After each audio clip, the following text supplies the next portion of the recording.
Welcome to the Outer Realm with Michelle DeRoche and Amelia Pisano. Airing live on the United Public Radio Network, 105.3 FM in New Orleans.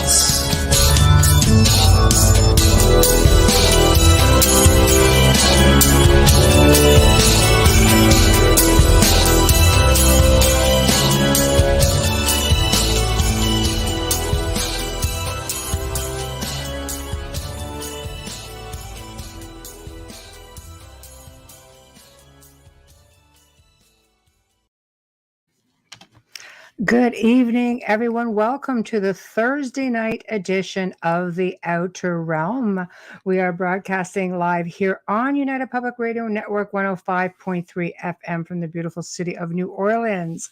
Tonight, of course, we are sponsored Folgers Coffee, and every night they are responsible for the content that you are receiving. I might have a little part, and they are basically there. They have been there since day one, and we're so grateful for them. So thank you, Folgers. We really do appreciate you more than you know.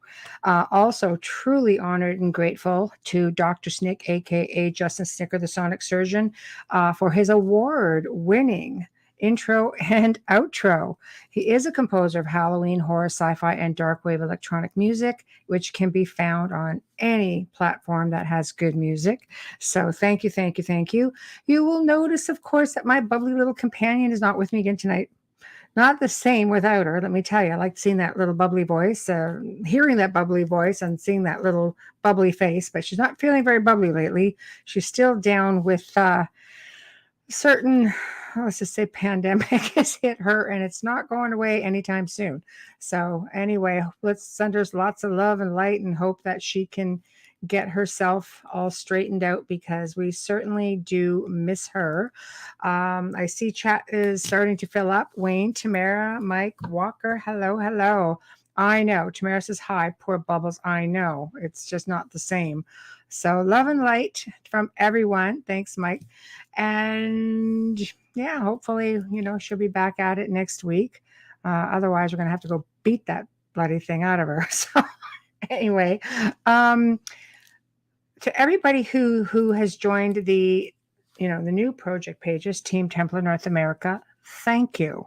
It's definitely something that's near and dear, to us. And again, a bit of a lineage thing. I'm a history buff, so this is really exciting. This is a project that is going to change history with some amazing people on board. So if you haven't joined it yet, maybe just consider going on over, again, Team Templar North America. I sent out some invites, but there's something on my private page as well, just because sometimes, social media gets a little funky with how many you can send out, and they don't always let you see them either, which is a bit of a pain in the rump. But anyway, lots of good things coming, and I can assure you, because I've been made privy to some of it, and all I can say is, holy cow, it's going to be phenomenal. And speaking of phenomenal, tonight's also going to be phenomenal. We welcome, for the very first time, Kevin Randle to the show. He's an author of over 100 books. My gosh, 100 books.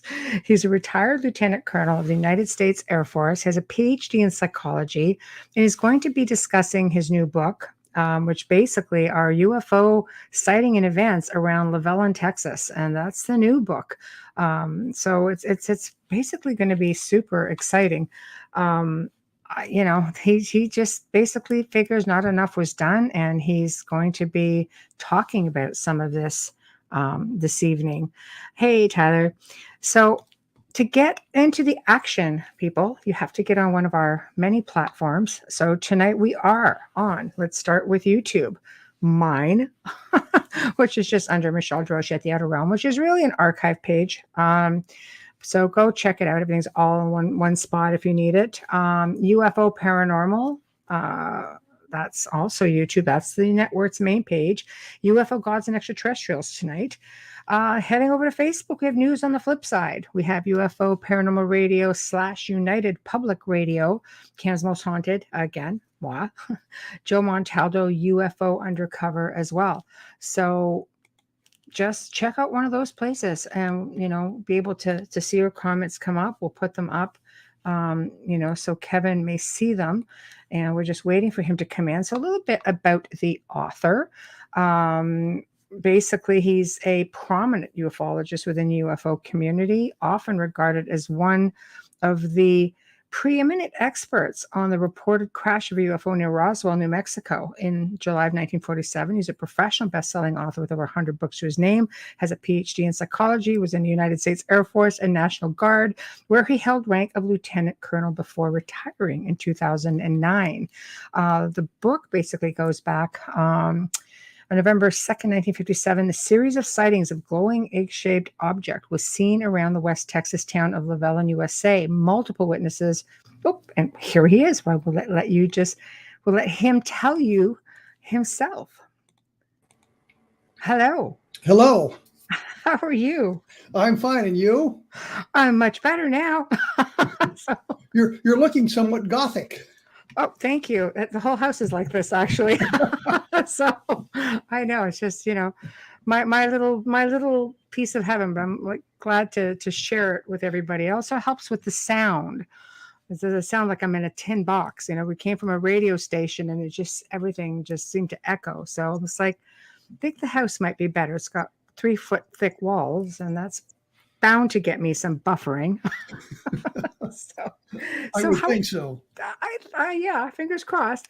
So how are you? I'm fine. My Great. eyes water all the time, so be aware. Oh, that's okay. That's okay. I'm just so honored that you're here to join us. And Philip has spoken so highly of you. And 100 books. My God, I actually stopped counting at 125. Oh, well, I would say, are these all on UFOs? Is this all? No. Okay. There's a lot. There's science fiction and action adventure and historical fiction, and wow, I even did a murder mystery once. Wow. So you're just all over the place. You just got something for everyone, basically. I started out writing about UFOs, but my goal had always been to write science fiction. Right. And I hooked up with a fellow named Bob Cornett, who also had a desire to write science fiction. And we started going to science fiction conventions to meet the editors. The editors attend science fiction conventions. We thought, well, if we meet the editors and they know what we look like and who we are, they might be more inclined to buy a book. Right. And it actually worked out for us. Although what happened is we met an agent who knew of my military background and called one day and said, could you write books about the Green Berets in Vietnam? And I said, sure.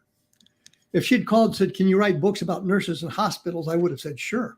So Bob and I started doing action adventure books about the Green Berets in Vietnam, but we were also writing science fiction on the side, and eventually sold some of those. And I had done UFO articles while I was in college to kind of pay the tuition.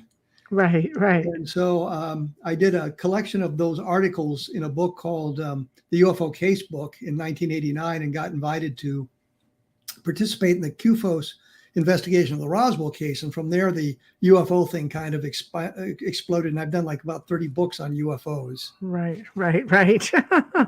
So, yeah, I think it's still something that's just never died. I think people's curiosity. Now, of course, we can talk about it more than we could talk about it back then.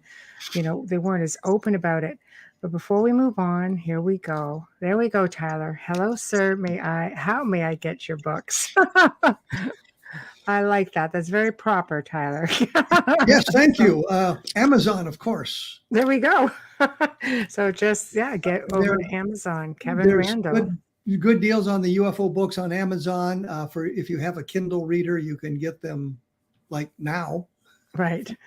Chop. Let's and go. If not, there's paperback editions or what they call trade paperback editions of most of the books, and some of them are in hardback as well. So you just have to kind of search around. Just type my name into Amazon, and everything will come up.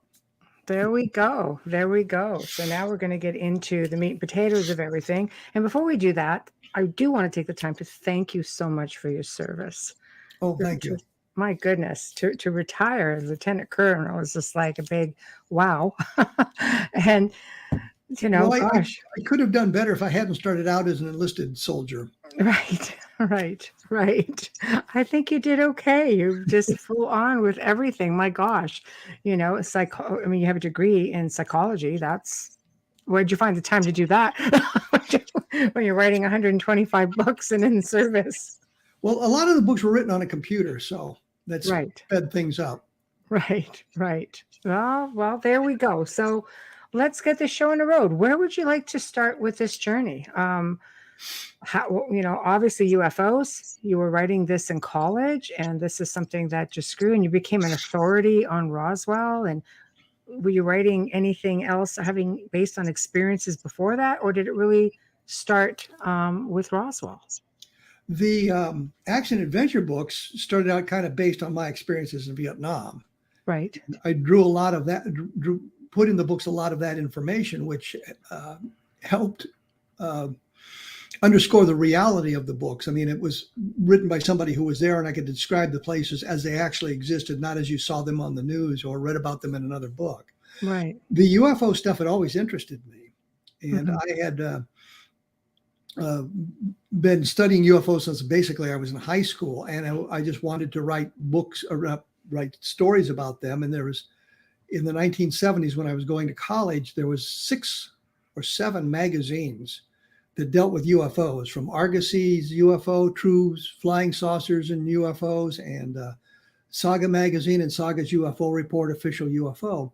And so I could make enough money writing these articles to pay my tuition. So I always say I went to the University of Iowa on my Saga scholarship, which meant I would write a article that would appear in the UFO Report, and they would pay me, and it was $10 short of paying my tuition for that semester. So I had to write some other stuff. Harsh. So close.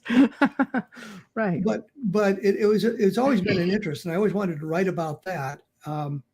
When I had been, like I said, I've been going to science fiction conventions, and I was at a science fiction convention in Milwaukee, and it was going to be 3 science fiction writers arguing UFOs with 2 guys from the Center for UFO Studies. And I was going to be with the science fiction writers.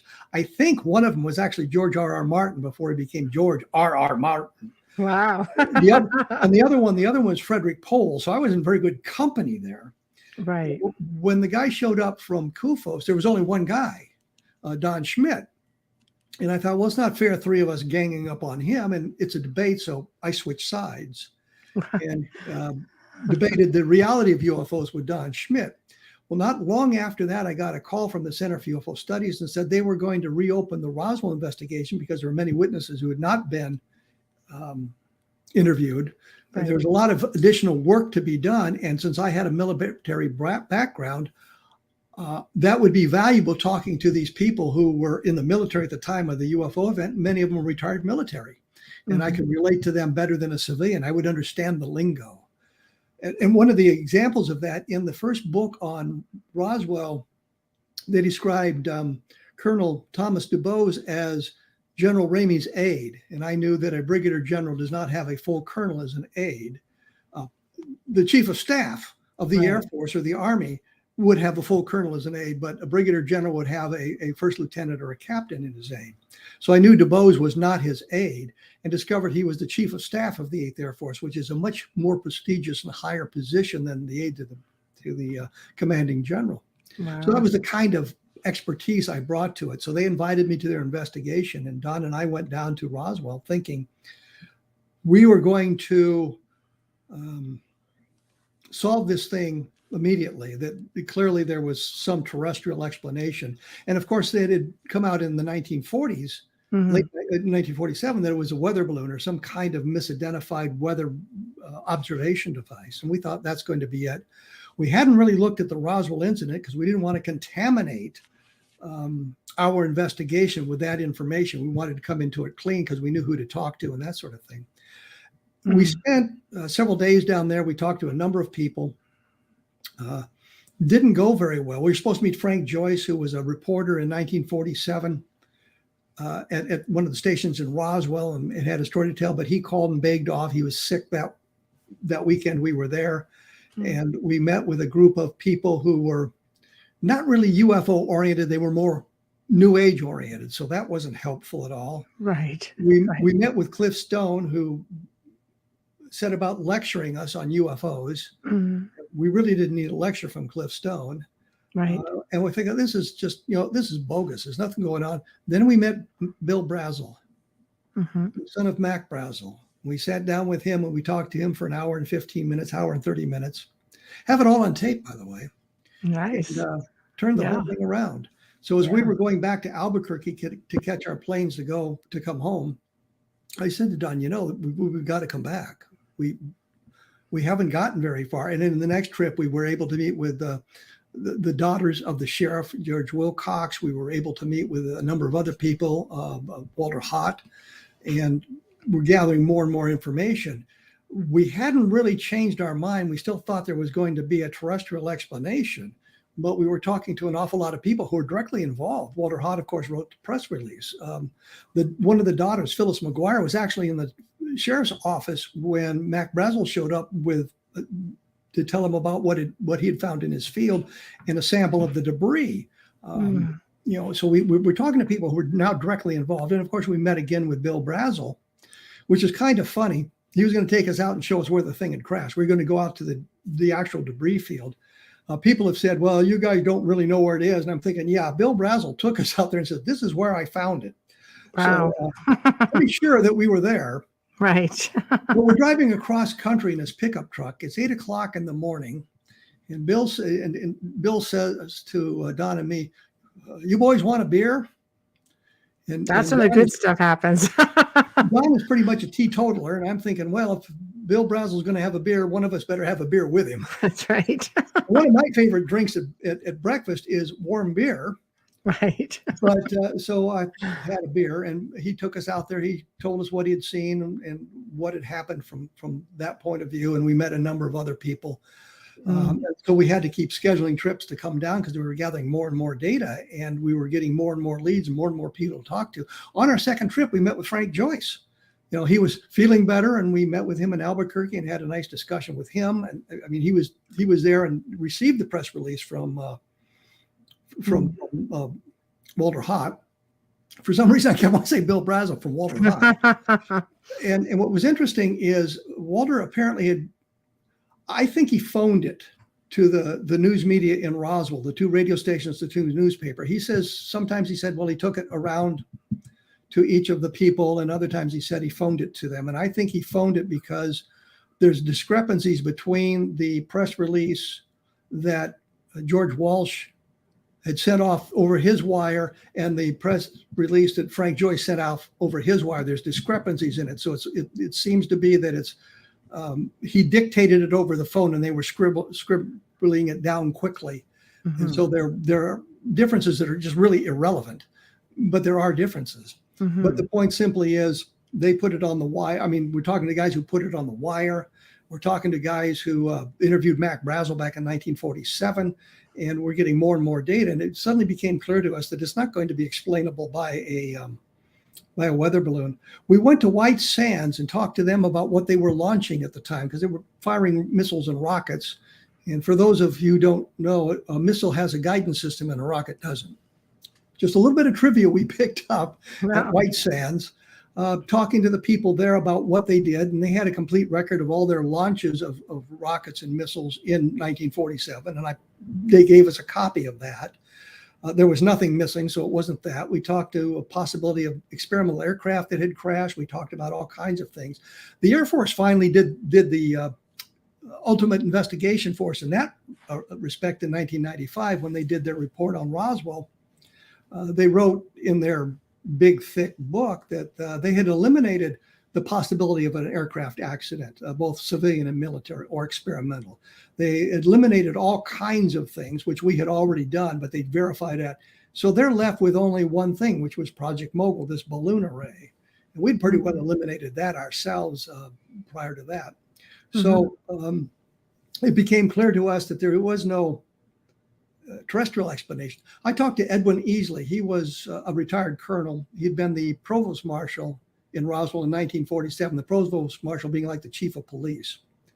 military police. And he talked to me. I don't think he ever talked to anybody else. And I think he talked to me mainly because I was calling him on the phone and asking him questions. Right. And Don wasn't bothering him. And easily had gotten a package of material from Stan Friedman and just wanted nothing to do with Stan Friedman. So wow. he was talking to me, and I asked him at one point, are we following the right path? And he says, what do you mean? I said, well, we think it's extraterrestrial. And he said, well, let me put it this way. It's not the wrong path. But he also told me repeatedly he couldn't talk about it because he was sworn to secrecy. He would tell us what he thought he could tell us without violating that oath. So I found him as a very credible witness. And I just had a book published called Understanding Roswell. And in that book, I detailed the entire senior staff in Roswell and what they were doing and who they are and what happened to them. Wow. So we talked to everybody who was still alive at the time about this. So we had come to the conclusion there really is no terrestrial explanation. In the early 1990s, the case was much more robust than it is today. And I say that because we were talking to a guy named Frank Kaufman, who was giving us what he alleged to be inside information about the case.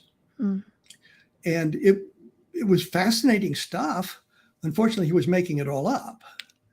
And so we had to eliminate that testimony, and that harmed the case because here was one of the alleged firsthand witnesses to the craft and the bodies, who didn't see the craft nor the bodies and was not involved at all. So that's hard.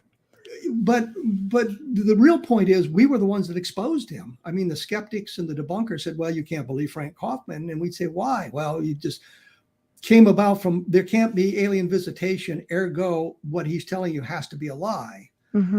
We actually proved it was a lie. So we were able to eliminate his testimony that way. So, the case is not as robust as it was then because of some of the witnesses we've had to eliminate. The other problem is almost everybody that I can think of who would have been there in 1947 has since died.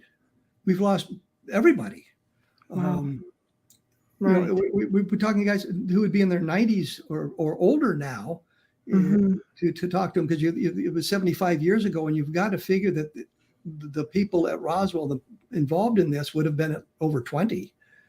So we're looking at 95, 96 years old. I talked to one guy who was 89. I talked to him about 10, 12 years ago, who didn't have a lot of information. But the one thing he said to me was critical. He says, well, we were told not to talk about it. Just forget it ever happened. So I think it's one of these guys who, and please, for those of you who do body language, I scratched my nose, not because I'm lying. I scratched my nose because it itched. That's right. Same. Just so you know. Right.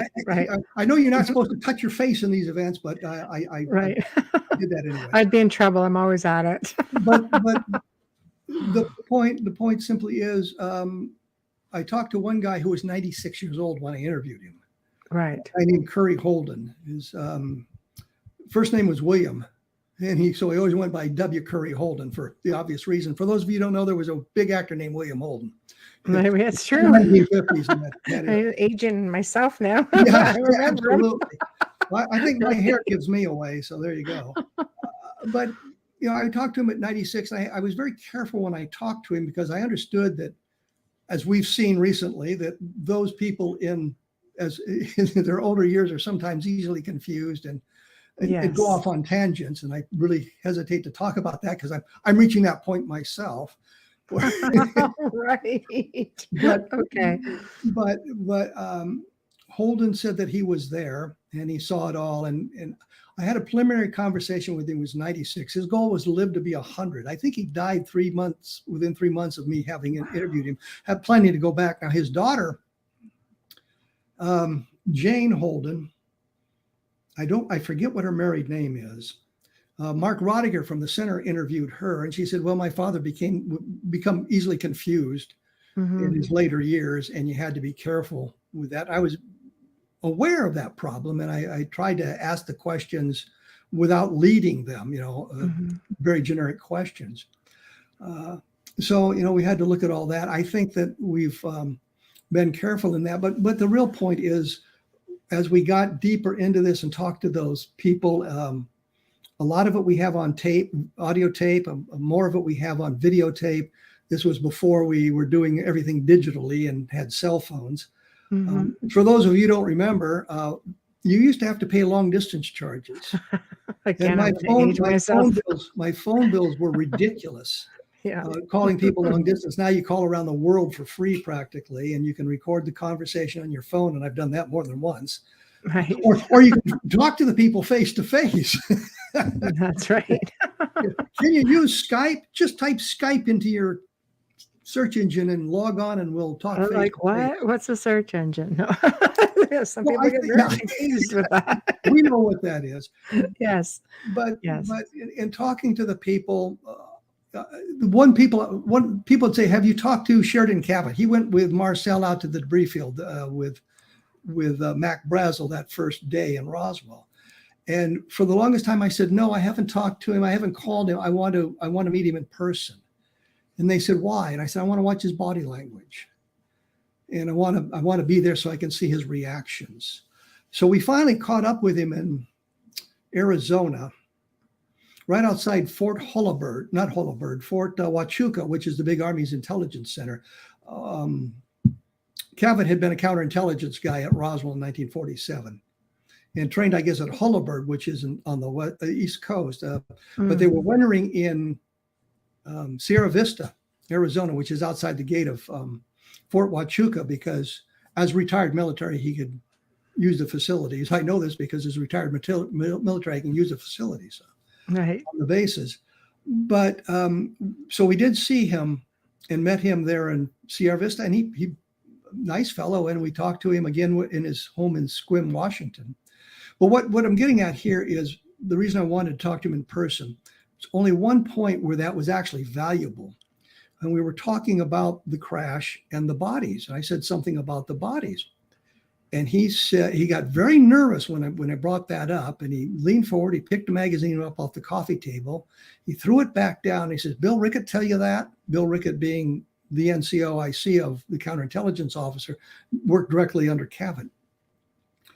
And I, to protect Bill Rickett, said, "No, we got it from Edwin Easley." And he relaxed immediately.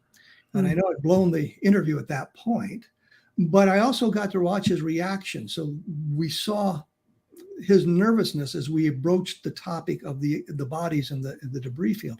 We'd asked him before, we talked to him before about that. And he said, "Well, Jesse Marcel described the guy that went with him as a good West Texas boy, could ride a horse." And Cavett said, "Well, that pretty well describes me." And so he confirmed he wouldn't really tell us he was there. He kept beating around the bush. He told us originally that he hadn't been assigned to Roswell. Then he'd been assigned to Roswell at the time, but he hadn't made it. And then he'd been there, got there early in July of 1947. When Colonel Weaver, who was the Air Force investigator that did it in 1995, sat down with Cavett, he said, "Yeah, I was there." And he told him all this stuff. We met with Cavett a month later after this interview, and we know the details of when Weaver talked to him because it's in their big report and it gives the date and all of that information. And in fact, Mary Cavett, his wife, says, "Did you tell him about the colonel that came to see you?" And he didn't really want to tell us about the colonel that come to see him. So we were there a month later, and he still denied he'd been there, even though he had already told Weaver that he had been, and he had been involved, and he'd gone out to the debris field. And it's critical because he said, "When I got out there, I recognized it immediately as a weather balloon." And I'm thinking the next question should have been, "Did you tell Jesse Marcel this rather important piece of intelligence?" But the next question went off in a different direction.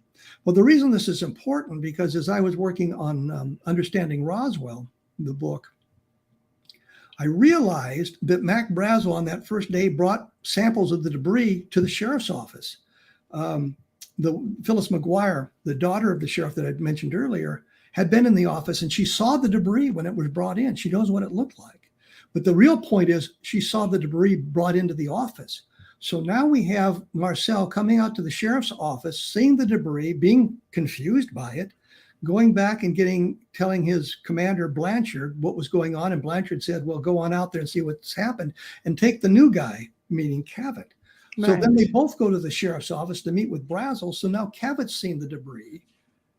But when he gets out to the debris field, he's saying, "Well, I recognize it immediately as a balloon." I'm thinking, why didn't you recognize it in the sheriff's office and negate this whole fiasco that we've now involved ourselves in? I've been involved in that since 1989, investigating the Roswell. Should they not have been over that? Like, is there still a fear that somebody's going to come after them? Or, I mean, why switch it up now? Why not just come out with it already? I like to promote my books. So here we go. Okay. I did Absolutely. I did a book called UFOs in the Deep State. And people had asked me that question many times. I said, I just don't know why they continue to do it. But as I looked into it in relation to the deep state, I realized it's all about power and it's all about money. Yeah. And I think the fear of the people who control the information is that if the information comes out and they say, yes, it's all true, then they lose some of their power and it might impact their finances. So they're protecting their power, the power structure. And in the book, I talked to a lawyer who had investigated part of the Roswell, not the Roswell, but UFO crashes for Jimmy Carter. When Carter, if you remember, and if you didn't, you might have read about it because you look like you're too young to remember Jimmy Carter. Right. Not me. I remember him. But he had one of his campaign promises was he was going to get to the bottom of this UFO thing, and he never did. And I was talking to the lawyer about this, and Jimmy Carter. He said, "Well, President Carter told him the story that when he was setting up his cabinet and doing all that work as the president-elect, he met with George H.W. Bush, who was the director of Central Intelligence at the time." And Bush said to Carter, "I would like to remain on as the director of Central Intelligence." And Carter says, "I've got my own guy coming in. So you're going to have to find another job," which is not unusual. I mean, the president comes in and that's his prerogative to get rid of those political appointees and kind of lay waste to the landscape and bring in his own people. So, I mean, it's nothing that Carter did that was egregious. They all have done that to a certain extent. But then Carter says, "Well, I want you to tell me about the UFOs, everything you can about UFOs." And Bush's response is, "You're not cleared to hear that, and you're not the president yet, so I'm not going to tell you." Wow. Now, I had always said, if I was a president and I asked the director of Central Intelligence, "Tell me about UFOs," and he said, "Well, you're not cleared for that," my next sentence would have been, "You're fired, bring in your deputy," and to get to the bottom of it. But now we have an instance not quite analogous to what that situation is, but somewhat analogous. And the director of Central Intelligence is telling the president-elect, "You're not cleared to hear that yet. You're not the president yet." So when you become the president, now you ask the questions. And I think what happens at that point, and we saw some of this just recently, you go to your director of Central Intelligence, whoever it is, and says, "Mr. Director, I want everything you have on UFOs." And the director of Central Intelligence, very complex question, and that information is spread out in a number of different governmental agencies. To get you a proper briefing on this, we're going to take some time and gather all that information. Somehow that information never gets gathered. Somehow there always a crisis shows up or something comes to direct the president's attention and it doesn't get done. And what I say, we've seen that. We had Congress mandating that the director of national intelligence produce a report on UFOs based on the Navy's cockpit videos and that investigation at 180 days from the passage of that legislation or the creation of that committee. 180 days was June 25th, 2021. What happened? We got a 9-page report. And I think what happened is everybody just figured nobody's going to remember this. And the news media, about 3 or 4 weeks before it came out, everybody started talking about this report coming out. And they said, "We've got to come up with something." And they came up with this report that I've always graded as a C- high school report on UFOs. And so they said, "Well, we're going to come back in 90 days with a more comprehensive report." Well, that would have been October 25th of last year. And we haven't heard anything since then. Right. and I think that we got to gather the information gambit in play. We don't have it yet. We'll get it for you. And now we find ourselves in a situation where there's any number of crises that are going to divert the president's attention, although there is absolutely no indication that President Biden has any interest in UFOs. Right. There's no indication that President Trump had any interest in UFOs, so they didn't have to worry about that. President Carter did, not Carter, but Clinton did. But I think we see the world situation has diverted attention. Mm-hmm. Congress passed their bill that says they're going to create a new office to look at UFOs and fund it and all of this stuff. And I'm thinking this is Twining 2.0. Mm-hmm. What I mean by that is back in 1947, Lieutenant General Nathan Twining was the head of the Air Materiel Command. He was a commanding officer.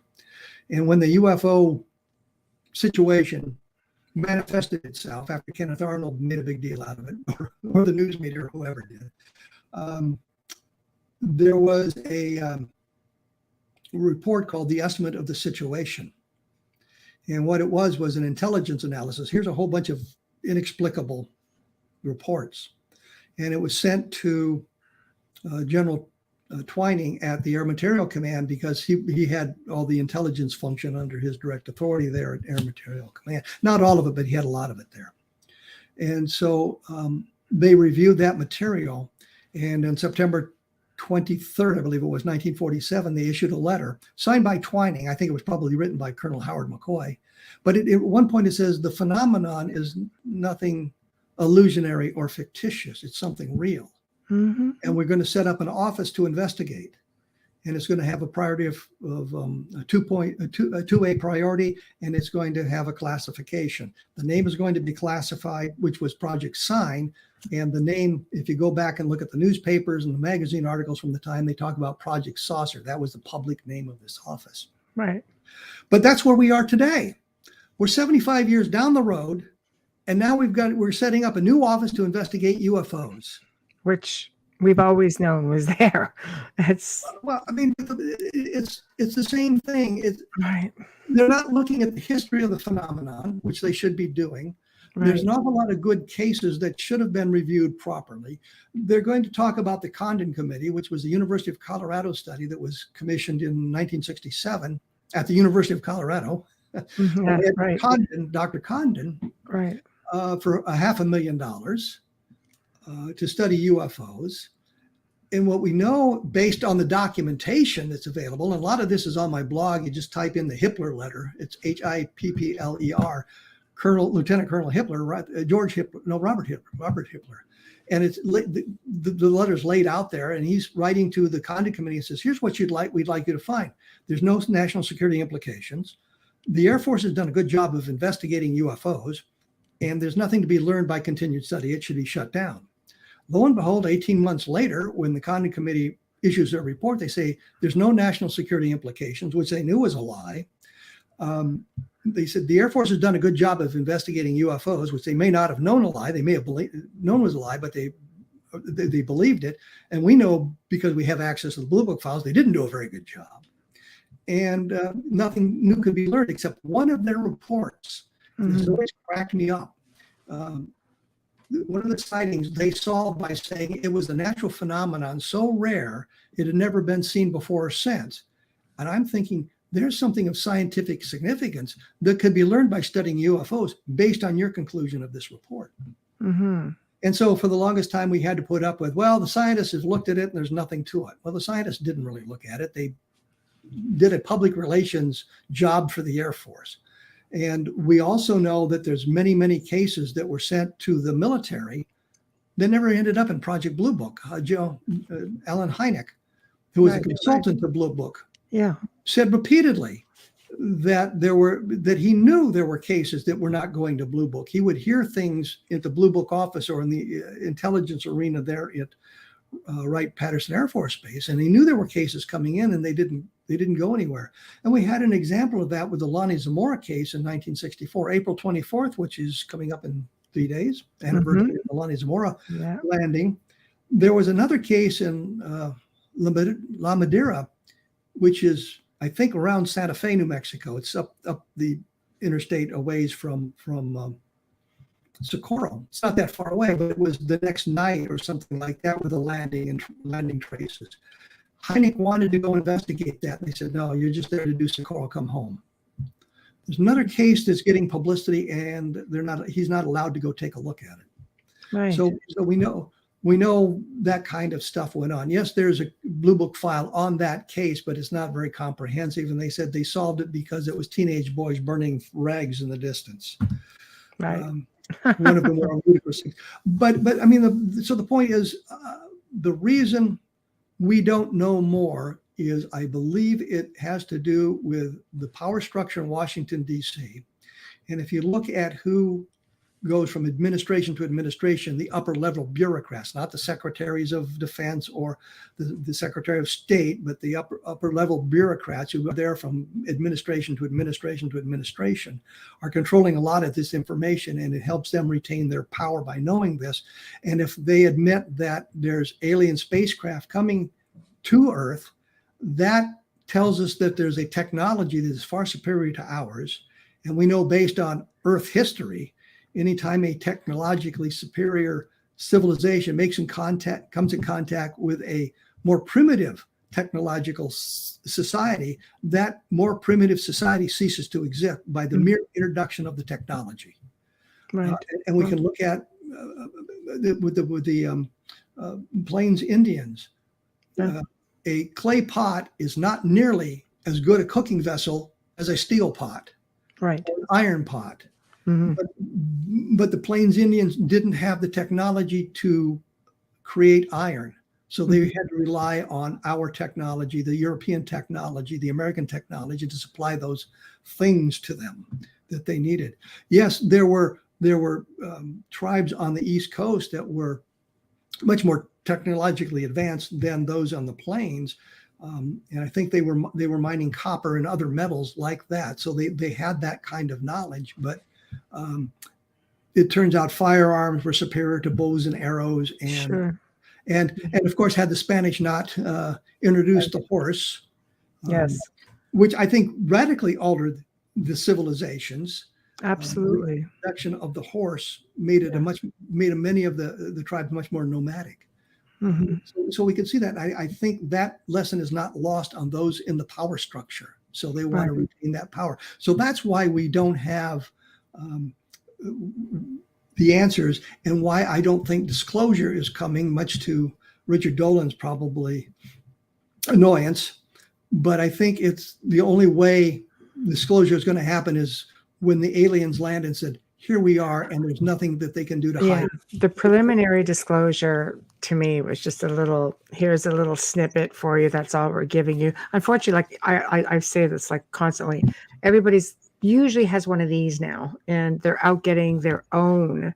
I've seen incredible images just from everyday people who are putting it out there. You can't really hide it. Melissa in chat is saying, lots of information, lots of holding back. Do you think this will change in the near future?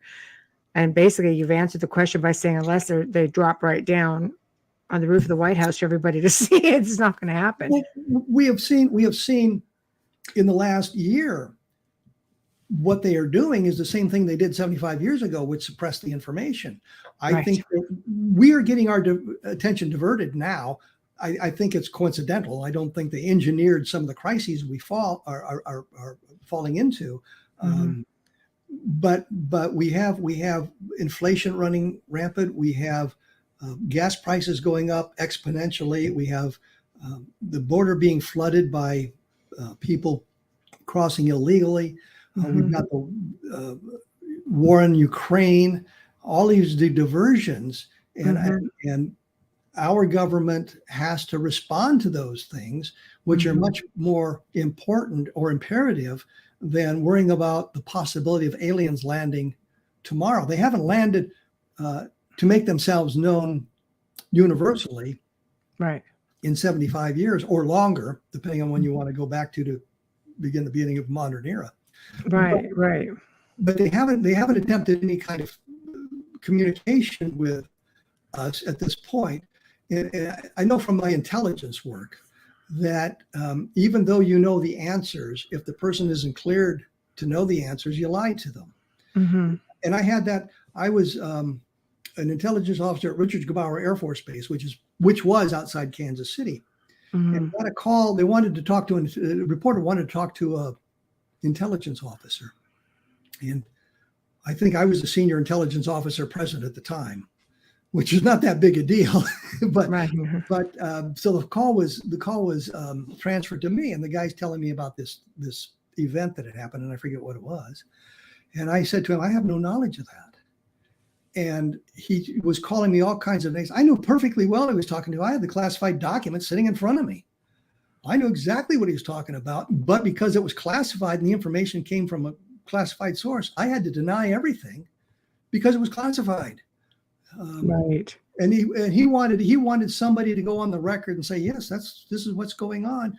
I talked to an intelligence officer out at the air base, and he said blah blah blah blah blah. Well, I wasn't going to give him that kind of a quote, so I just denied knowing everything, even though I knew it. And I think that's where we are. They just deny this stuff until they can no longer deny it. The events overwhelm them, and it now is clear as what's going on.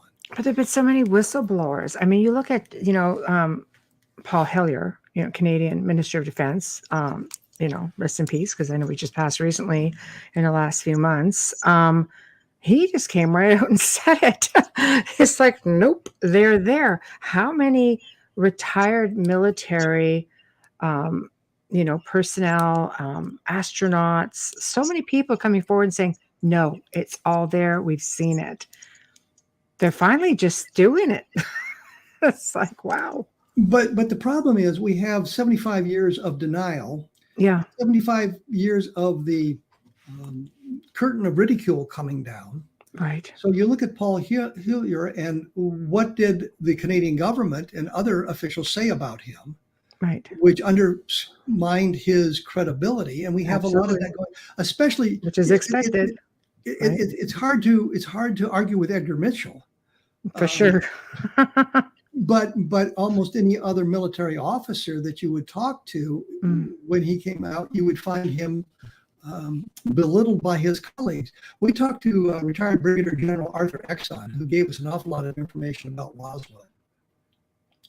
And then suddenly he began to backpedal on it. And I think the problem was somebody talked to him. Once the information got out that we had talked to Exxon and he was telling us this stuff, somebody talked to him, and he began to change his story a little bit. But in the end, and I say in the end because he passed away, he was verifying that what he told us was accurate. Right. But he was saying, well, but you put too much of a firsthand account on it. I don't have that much firsthand information. Well, he had some, and he was talking to the people who did have it.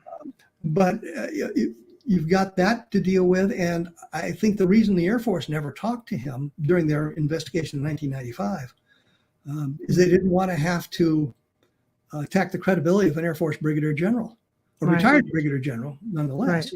But they didn't want to attack his credibility. So they ignored him. I talked to McAndrew, who was working with Colonel Weaver. I've since talked to Colonel Weaver a number of times, who was running the Air Force investigation. But McAndrew used to call me periodically, says, you can tell me that you're just in it for the money, and I won't think any less of you. And I said, that's not the case. I would have written the book if there was. You can make money at this? That's what I would have said. It's like, what? Well, and that's the other thing. Yeah, we're making a lot of money here doing UFO investigations. Would you like to see the bills? Right. But the point is, they, at the time I was a captain, they in the reserve, they wouldn't mind making fun of me because I have no political power. But Exxon could be somewhat problematic. But that was the attitude of them. There's nothing to this. There can't be anything to this. Ergo, people who are telling you this must be lying. And yet we've got.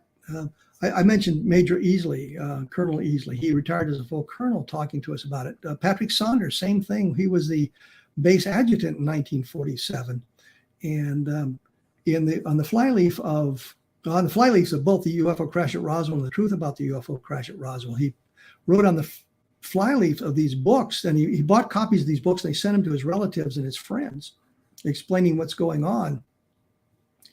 And one of them, this is the truth, and I never told anybody anything, and signed his name to it. Well, there's a document. Granted, it was created in the 1990s, but here's a guy who was there in 1947 saying, here's the truth. He has no motivation to do that unless it's the truth, and he wanted to tell his family and his close friends what the truth was. Right. The only exception we ran into was Colonel Barrowclaw, who was, I forget whether he was the executive officer or the deputy base commander. He was the number 2 or number 3 guy at the base at the time. He wrote to Ken Jeffrey and said, "This is, there's nothing to this, and I wish you people would leave me alone," type of thing. But everyone that we were able to talk to says, "Yeah, this happened, and here's what happened." And we talked to a number of very credible people about this whole thing. We also, unfortunately, had to discredit some of the witnesses, as I mentioned earlier, simply because we discovered they weren't telling the truth. And I think if you're going to do an investigation about this, you have to say, here's where we made a mistake, but we're correcting it now. Right. This guy's information cannot be trusted, so we're not going to be using it anymore. So, in your opinion, with finding extraterrestrials in Roswell, because there's a lot of naysayers and no, it's a hoax. In your opinion, with your own investigation, were there real extraterrestrials there? I believe so. I'm not as positive as I used to be because some of the witnesses have folded, but I cannot see anything else. There's just no other terrestrial explanation for it at the time. Right. That may not be a high enough bar to leap. I mean, we cannot say here's pictures of them or here's parts of the debris, which clearly is not manufactured on Earth. Long we cannot gone, do right? that. Yeah. But we can. I've sat in the rooms with these people and talked to them and got a feeling for their stories. I mean, I was the first person to talk to Gerald Anderson, for example.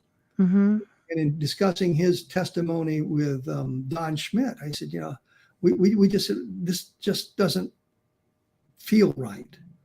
Just not right. And then we found him altering his testimony as new information came out. He told me in the first interview, and I'm the first one that ever talked to him about this. Stan Friedman talked to him later. And he told me that the aliens that he saw, and he saw them over on the plains of San Augustine, he had milky blue eyes. He used the term milky blue eyes. I finally discovered where he got that description. If you go to the hardback copy of Whitley Strieber's Transformation, there's an alien on the front cover, and he has milky blue eyes. And so that's where he picked that up. Once he learned that everybody else is describing the eyes as very dark, he changed it to dark eyes. And they said, well, he said murky blue, and you misunderstood him. I said, would you like to hear the tape? That kind of thing. So, we ran in that kind of thing, but there were people that we talked to in the beginning, such as Anderson, that we just didn't get a good vibe from. There were people we talked to that we got a good vibe from who weren't telling us the truth. But right. some of them, this just doesn't feel right. And so we looked for all the information we could, but we did that with everybody, whether we thought we were getting a good vibe from the person or not. We tried to verify the accounts as best we can. Anderson, for example, said, well, the reason they were out on the plains of San Augustine, they were looking for moss agate. And so Don and I visited a gemologist in Albuquerque, I think it was, and said, if I was going to go to look for moss agate here in New Mexico, where would I go to look? And he told me a couple of places where you could go find moss agate. I said, what about the plains of San Augustine? He says, you can find some banded agate there, but no moss agate. Right. And after we published that information, pretty soon Anderson saying, well, we're looking for moss agate and banded agate. Well, that's clearly an indication he's making the story up because he's got new information and he's feeding it back to us. Right. I have a comment and a question for you. Dolly says, I'm unaware of your research and I do apologize. I'm curious as to your specific evidence, personal evidence, I guess, and your opinion of the intentions of ET, which based, I guess, on your research, have you formed an opinion? The only thing I can think of, and the problem is we're dealing with an alien intelligence, and we really have no way of gauging how accurate it is. If we were talking about dealing with other members of the human race widely separated from us, we can make a guess about how they would react based on our common ancestry and our common humanity. But with the aliens, we can't do that. Right. Other than we can say, well, we're all sentient beings. for whatever that means. Mm-hmm. One of the things is, what is their lifespan? Now, if they're a very long-lived species, let's say their lifespan is 2,000 years, they're probably going to move at a much slower pace than we do. Right. Because we have to get things done. They can stress things out. So taking 70 years, 75 years of our time to study us before they make contact probably doesn't seem like that long. It'd be like, I was taking 2 or 3 years before we contact a human entity. Right. We just don't know.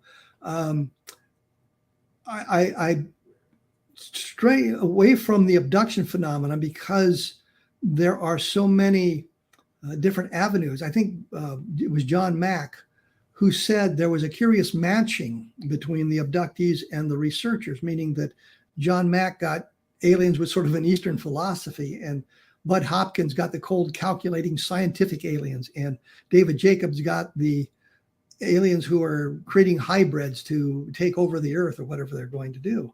And so how do you put that together? And it's pretty wide field. But the other thing, isn't that an influence of the investigator? It seems odd that Jacobs didn't get any of the cold scientists or the Eastern philosophers, and Mack didn't get any of the hybrid people. And so it seemed to me that, and Mack had said this a couple of times. He said it in Bryant's book on the Close Encounters of the Fourth Kind, the MIT conference, that there was this curious matching. So we can't really draw any conclusions from that because we're not getting uncontaminated information. Bud Hopkins had issued a challenge once and said, "Show where I'm leading the witness." And I thought, challenge accepted. And used a number of his transcripts and showed, here are the leading questions you are asking. And I'm sure Bud didn't realize the problem with that. When you're dealing with hypnosis, you have to be very careful on how you respond and how you ask your questions, because it's very simple to lead someone under the influence of hypnosis in the direction you want them to go. You have to be very careful. And even if they're not hypnotized, again, the way you ask the questions can introduce your opinions into the conversation inadvertently. Right. So I don't really have a good clue. All we can say for certain is they apparently attempt to avoid damage. People have been injured by close approaches of UFOs. We know that there's a series of sightings. Levelland, of course, springs to mind, where the UFO interacted in the environment. We had in a period of 2.5, 3 hours near Levelland, Texas, witnesses all over independently reporting their cars being stalled, the lights being dimmed, the radios filled with static. And when the UFO left the immediate vicinity, then the car could be started again and everything began to work properly. But that was an unintentional consequence of a close approach of the UFO, and it's not universal with all UFO sightings. So, was it one specific group, or was it one specific type of craft they were flying that caused these electromagnetic effects? So, but they seem to be avoiding conflict, but we don't know that for sure. People talk about the prime directive, which of course is Star Trek, observe but don't communicate, don't influence, don't affect. But we don't know if they operate that way. We don't know if they're observing us and they're frightened of us because of our warlike capabilities. I mean, maybe we're just unstable. Is there a time in human history where we haven't had a war going on somewhere? True. It's 100%. 100%. I think we're barbaric in a lot of ways. We're primitive in a lot of ways. And I think they would love to see or deal with a more advanced civilization and such. And I mean, I don't think we're ever going to get there. It's like are we being suppressed, by our own ruling leaders, or is there just a reason that they're just not coming forward? Well, and that's a good question. We've got monsters running around on our planet. I hesitate to any names, Putin. Like, but I mean, what we're hearing about Ukraine is strictly barbaric. It is. Unbelievably barbaric in this day and age. I would think that the one thing you would have learned from World War II is a way of engaging the population. And I guess that's kind of a historical point. Had Hitler gone into Russia the way he did, but had his soldiers treated the Russian people not as enemy or less than human, they would have sided with Hitler being freed from the Soviet yoke. Yeah. And you read the historical accounts, you can see that. So we couldn't believe it. And suddenly now you've got all the Russian people now mad at the Germans as well. And we're seeing that in the Ukraine. They didn't learn that, and they're committing the Russian soldiers are committing the atrocities that are just horrendous. But if I'm an alien civilization watching that, I can download it on my iPad, watch it on my phone. Yeah. No, it's true. Why would they want to communicate with somebody? We just can't get ourselves together. Yeah, and they know that at the moment we pose no threat to them. Yes, we have atomic weapons, and they've seen us detonate them all over the planet.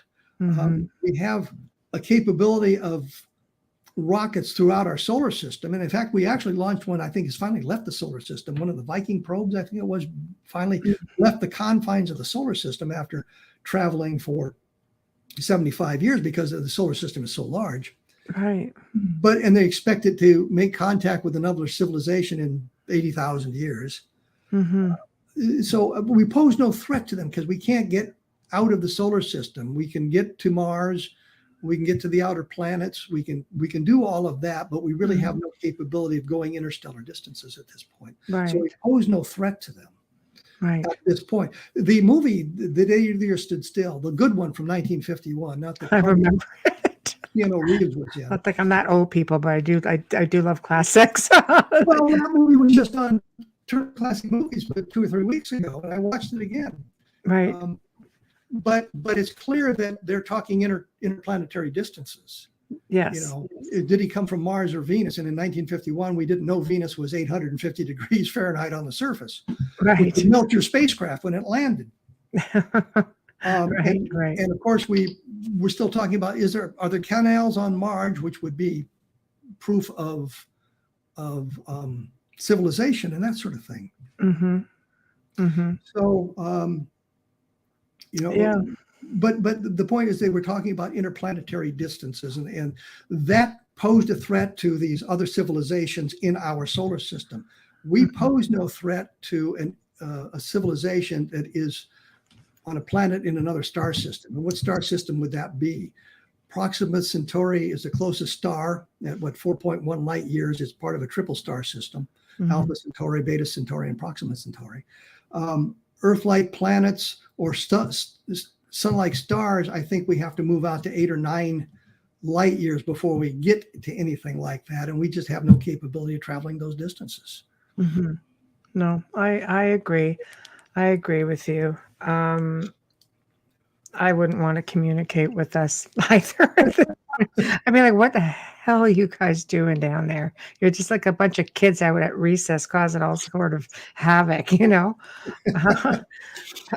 Kelly Crawford says, I guess within your research, what about all this cow stuff? Is that ETs or government? Have you come across that in your research, Kevin? Oh, absolutely. At one point, I was a member of APRO, which is now defunct because the Lorenzens passed away. Again, Bob Cornett and I were doing UFO research, and he joined NICAP and I joined APRO. So we could share the newsletters and we wouldn't have to be members of both organizations. Saving a buck here because we were college students. But Jim Lorenzen called me one day and he said, there's these cattle mutilations going up in Minnesota. You want to go take a look at it? And so I called Bob and we talked about it, and we said, sure, we'll go take a look at it. At the time, they were talking about it being a satanic cult of some kind. So we went fairly well armed. Before we're ready for you to look at it. But we got up there and looked at the evidence. They were talking about, well, there's all these circles of melted in the snow that look like landing places for UFOs. And so we go out and we're talking to the farmer, and he said, oh, that's where our silos used to be. We've moved them, but there's still the silage remains there, which is decaying, creating heat, and that causes the snow to melt in the circular pattern. And he said, well, there was landing traces on this lake out here. And he said, no, I was chopping holes in the ice to get water for the cattle. And every time we talked about something like that, we found a terrestrial explanation for it. Right. I talked to a vet in Wisconsin, Grant County, Wisconsin, because there was a UFO investigator that showed up, and he was talking about, well, every time we get a UFO sighting, we get a cattle mutilation and that sort of thing. So I was up there talking to the vet about that, and he said, yeah, I think the farmer did it for the insurance money. And I said, what do you mean? And he said, well, the cow had been sickly from its birth, and if the cow died of natural causes or disease, then the farmer didn't get any insurance money for it. But if it was killed and mutilated by the Satanists, well, then he got his insurance money. And he said then the mutilations really weren't consistent with those you'd seen in other animals. The state of New Mexico commissioned a former FBI agent, and I know by saying, well, he was an FBI agent, but this was back when they were actually good. And he had the FBI agent had no dog in the fight. I mean, he didn't care what the explanation was. He was looking for the explanation, following the evidence. The name was Ken Randle, did a report for the state of New Mexico, and found that in the instances that he investigated, the mutilations were the kind you'd expect from predators and scavengers. It was the soft tissues. And you look at some of the cattle mutilation discussion, I said, well, we're talking about upside mutilations, meaning the cow's laying on its side and the upside is mutilated, but the bottom side is not. And one of them said, well, there's no evidence of predators or scavengers here around this cow. Some of them are pretty crazy. Like, well, but they said, well, here's a picture of a cow and there's no predator footprints around it. Right. And I'm thinking, look at the bird droppings all over the carcass, for crying out loud. The scavengers flew in. Right. Right. So right. I never came across a case that suggested any kind of alien presence. And then the next question you have to ask is why? What could they possibly gain by that? What are they looking for? Is cow udders a delicacy on Alpha Centauri?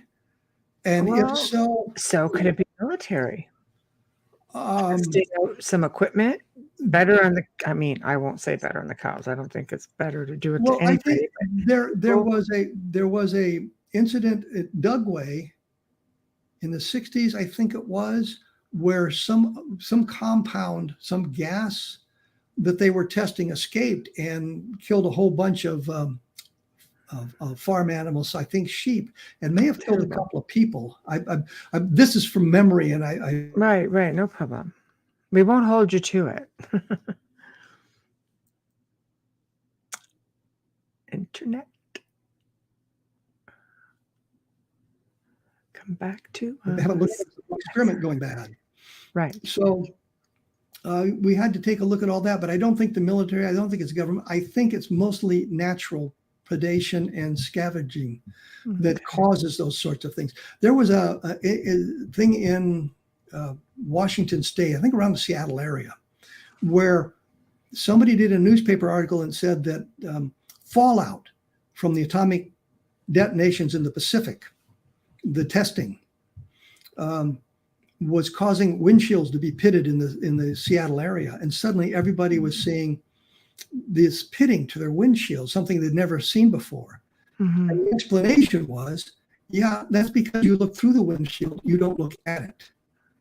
And so if you went out and examined your windshield, you saw the pitting, the minor pitting here and there on the windshield, and you thought it was due to the fallout. And it was just because you weren't looking through you weren't looking at the windshield, you were looking through it. Right. So fallout wasn't pitting windshields is the point. And I think that's where we are on the cattle mutilations. We don't hear that much about them. But what about other animals? You're not seeing other animals like in the same. There have been some other animals. Oh yeah, absolutely. Okay. There have been sheep mutilations. There have been other animal mutilations, horse mutilations. Not the way you do with cattle mutilations, though. But another guy, Kagan and Summers, Ian Summers, and I can't remember Kagan's first name. Why am I always fall apart on one first name? But Kagan and Summers did a book called Mute Evidence, and they were commissioned by Doubleday. to go out and study the cattle mutilation situation. Anybody who wants to learn about cattle mutilations need to read that book, because again, they had no dog in the fight. They didn't care what the explanation was.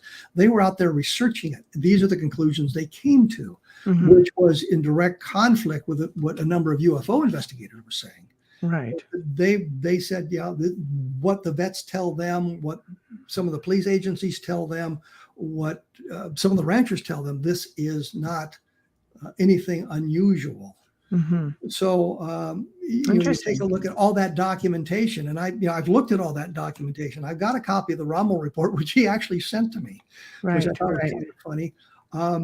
I got a copy of Mute Evidence, and then I got a call from a publisher one day wanting to know if they should republish Mute Evidence. And I said, absolutely. This is a wonderful book. You need to get that book out there again. I got a nice note from either Kagan or Summers thanking me for my recommendation. But I thought it was a book that if you're going to study cattle mutilations, you have to read this book. Right.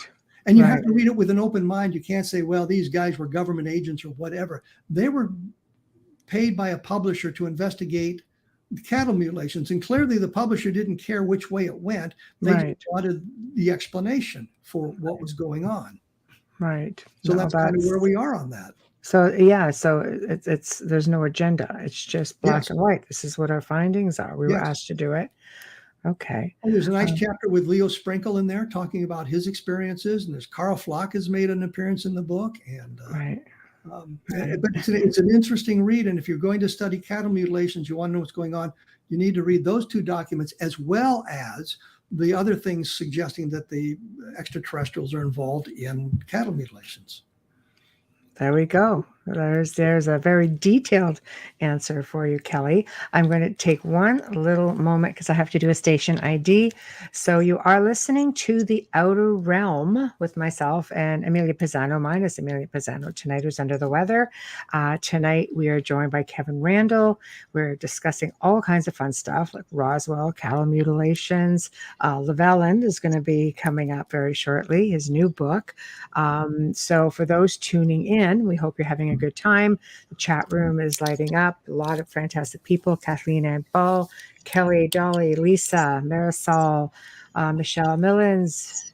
We've got Joseph. We've got, oh my God, we're really going up there. Doreen, Zach Man, hello, Tyler, all kinds of people. This is fantastic. So also Wayne Murphy, Team Templar, North America. Hello, hello. Mike Walker. Fantastic. So tonight we are fully sponsored by Folgers Coffee, who have been with us since day one. Thank you, Folgers. We love you and we so appreciate you taking care of us forever and ever. So just little, keep going. We love you. Big thank you, Dr. Snick, the sonic surgeon, for the intro and outro. Justin is an award-winning composer of Halloween horror sci-fi and dark wave electronic music. Seek him out anywhere where you can find some fantastic music. And thank you for doing so. So we're back to you.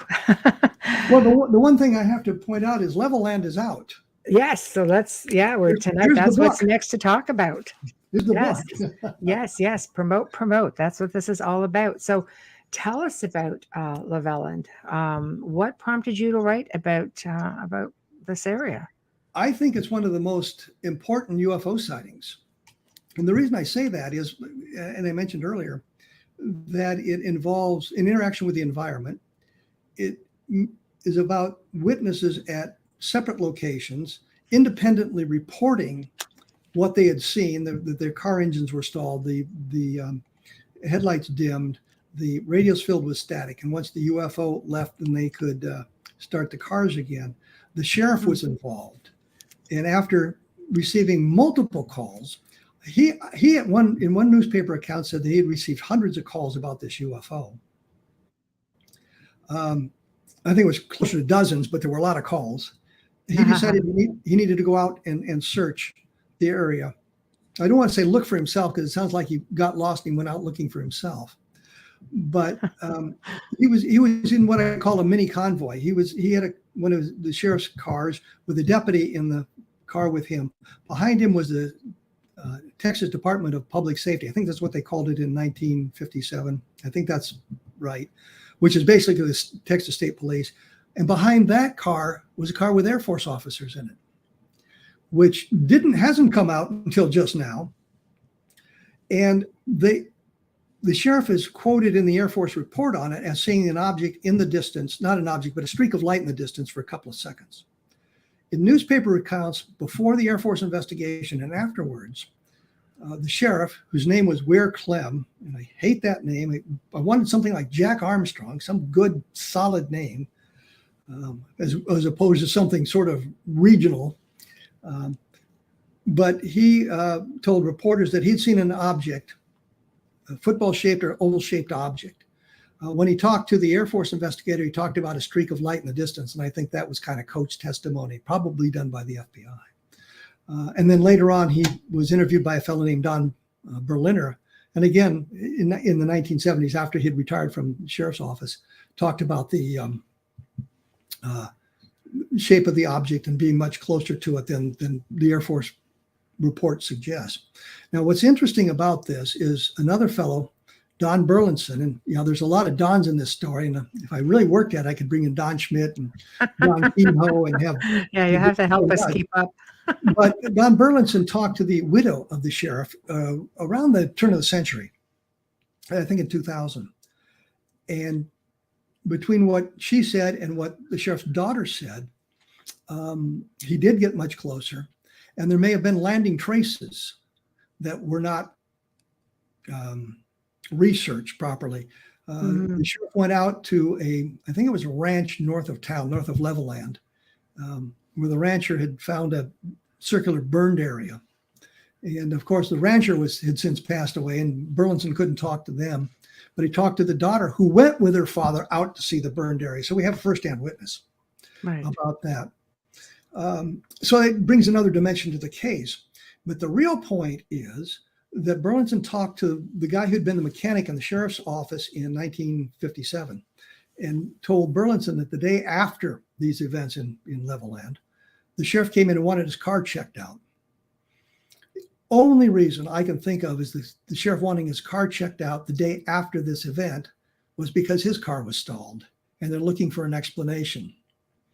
None of that had come out. It always, when we reported on Levelland, and I'm as guilty as everybody else on that point, we looked at the Air Force account. We looked at some of the newspaper accounts. We didn't go into depth in the investigation. And it's only all these years later that we began to look at it. But we have all these witnesses. Now, the Air Force in the documentation says they don't want to respond to Don Kehoe, who was the NICAP director at the time, wanted to see what NICAP had to say about the sighting because it's easier to respond to it than put out their press release prior to that. And if Kehoe was talking about 9 witnesses to the craft, and the Air Force came out and said, no, there were only 3 witnesses. And what the Air Force managed to do was divert the conversation from what happened to the number of witnesses. And looking at the Air Force file, I think I picked out witnesses at 13 separate locations that the Air Force was aware of. But if the Air Force didn't interview the witness, then it didn't count. So they just ignored that. But there's information in the Project Blue Book files of at least 5 witnesses to the craft. And that sort of thing. We also know the Air Force said, well, the sightings were very short-lived, just seconds and some red thing in the distance.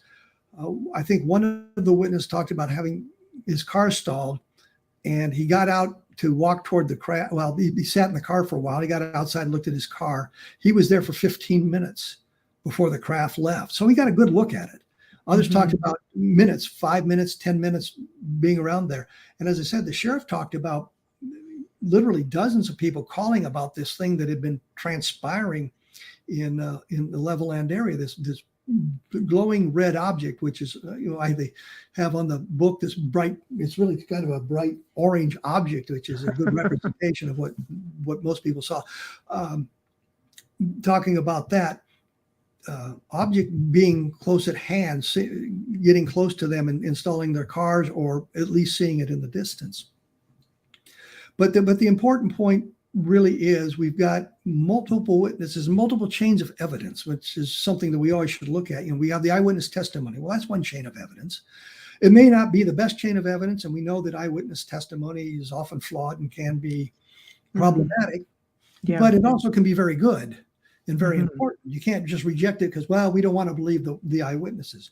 We Right. have the interaction with the environment, installing the car engines.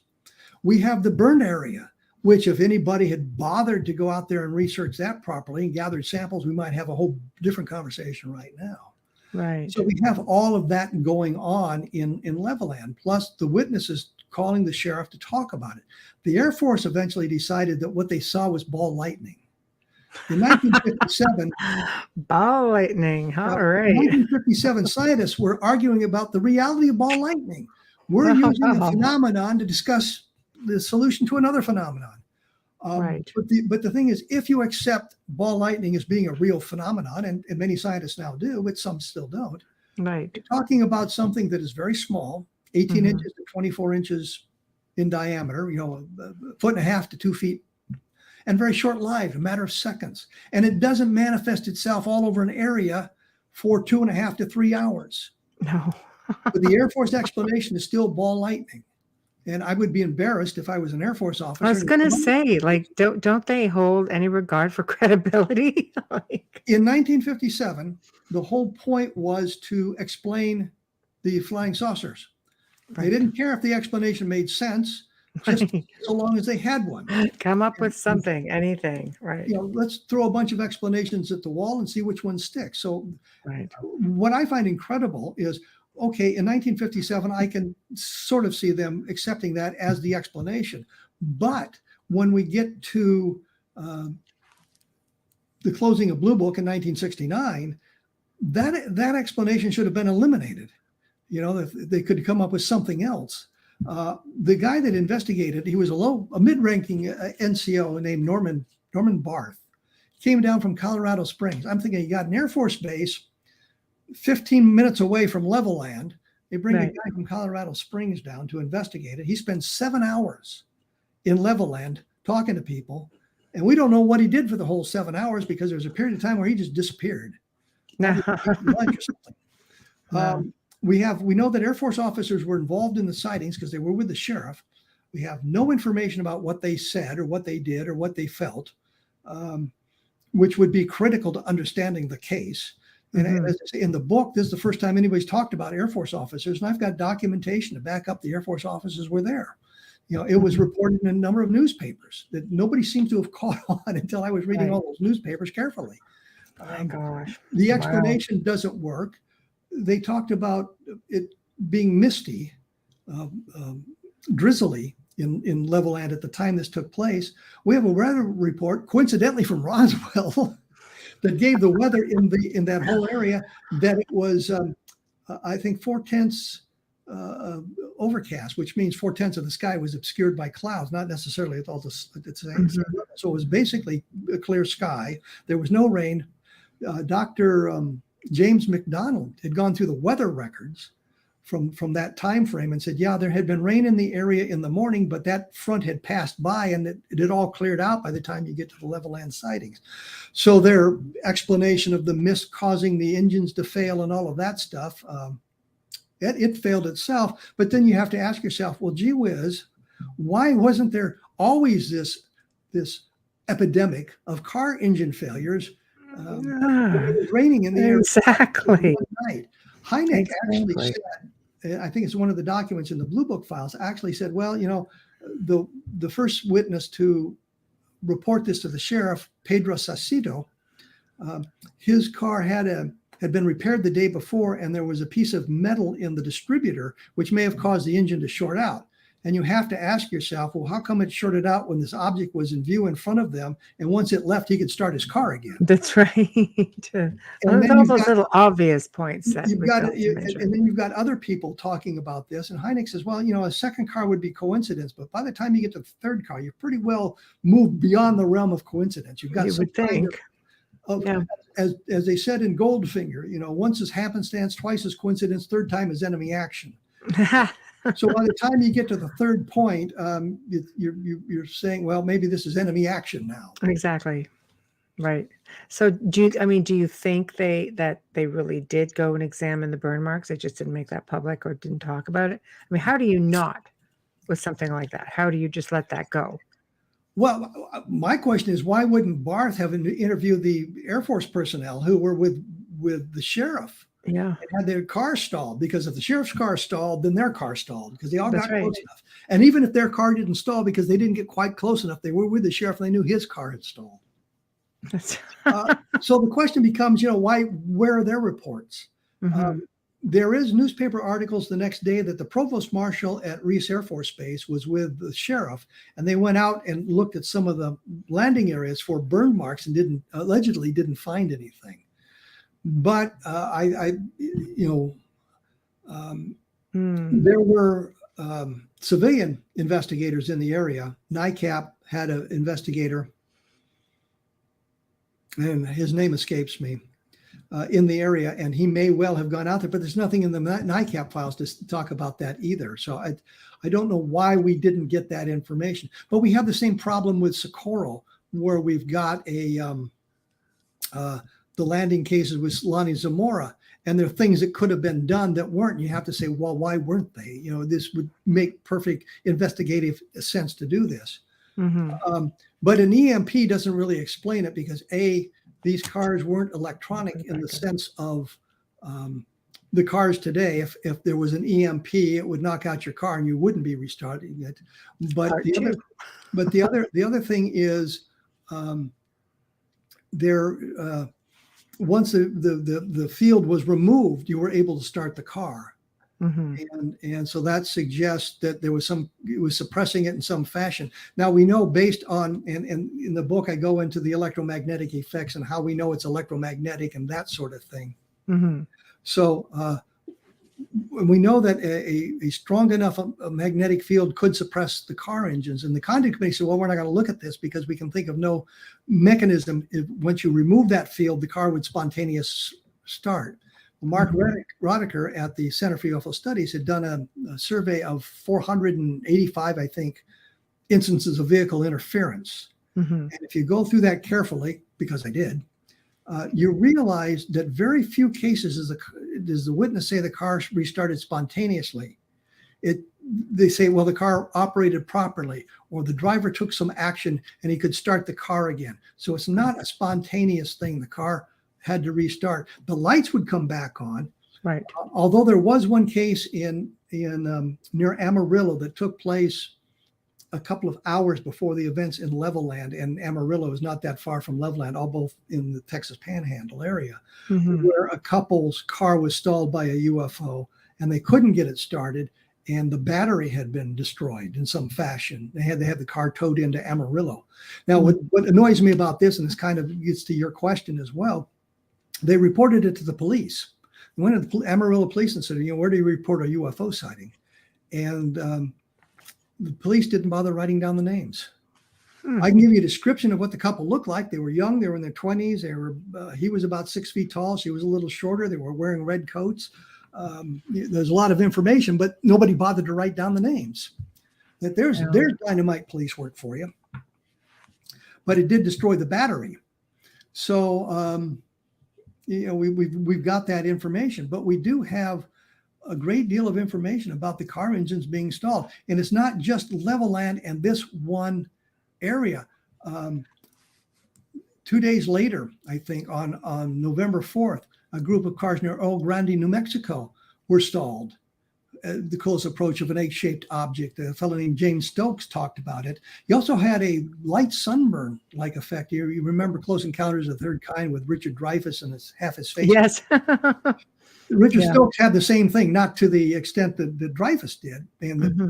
the sunburn faded away in a matter of hours. But Cor Lorenzen, Jim Lorenzen, and mm-hmm. Terry Clark, who was a radio news director in Alamogordo, saw all of this, but those cars were stalled. So we had a rash of car stallings around the desert Southwest at that time, and in other areas of the United States.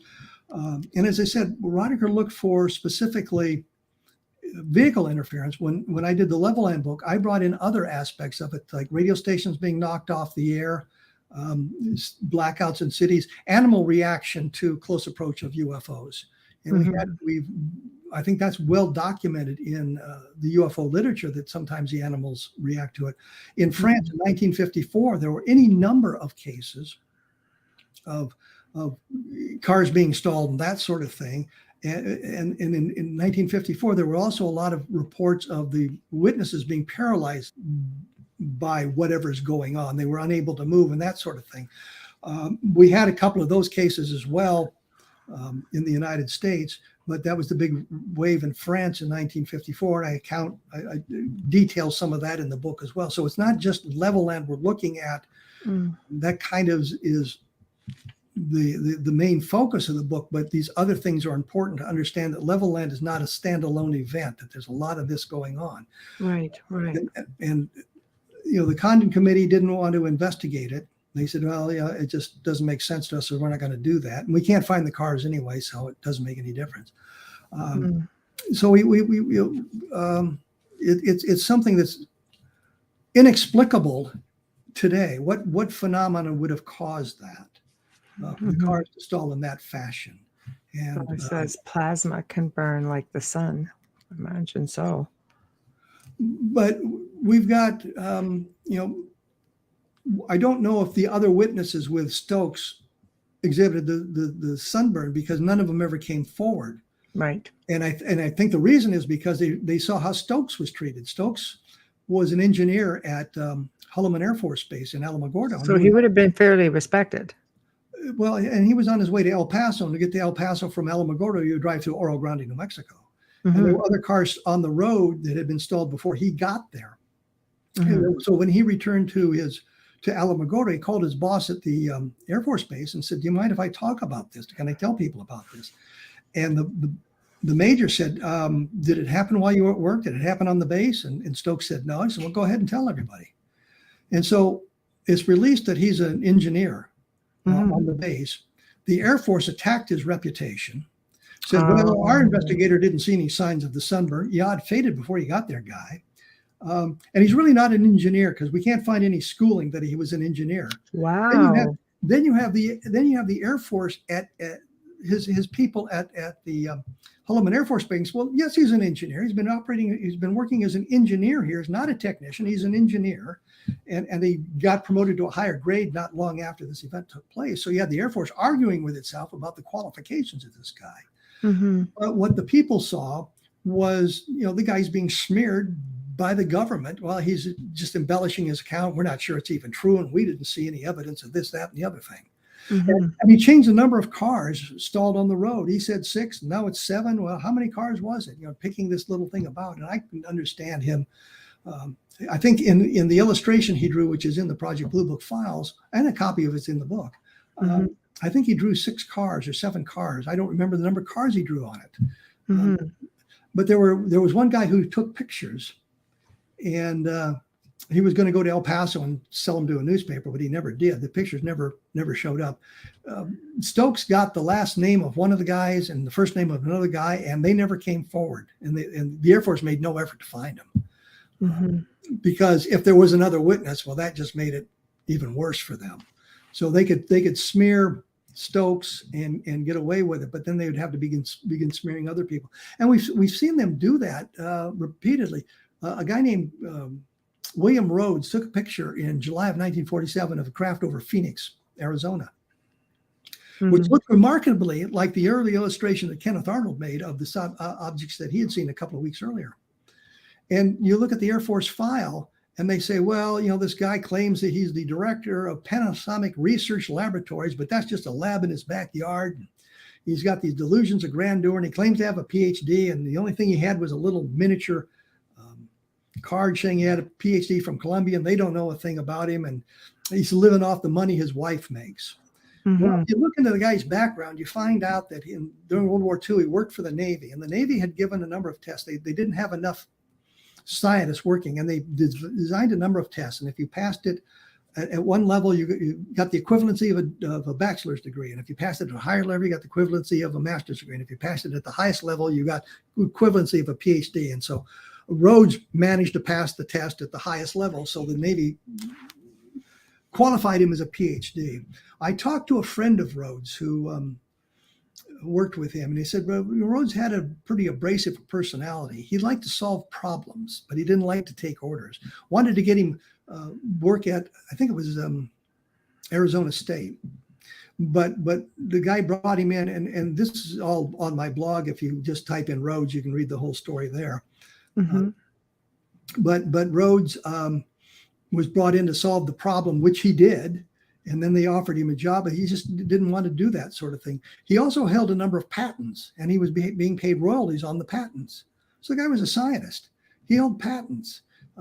He wasn't living off his wife's money. He liked to play piano, so he played at a local nightclub a couple of nights a week. So the Air Force used that against him. Just trying to smear his reputation. Well, you can't believe this guy. He probably faked the photographs. Yeah. And you can see that through it. So by the time we get to 1957, and certainly by 1964, when Lonnie Zamora had his sighting, you can see people were reluctant to talk about the UFO sightings because they didn't want to be subjected to that kind of ridicule.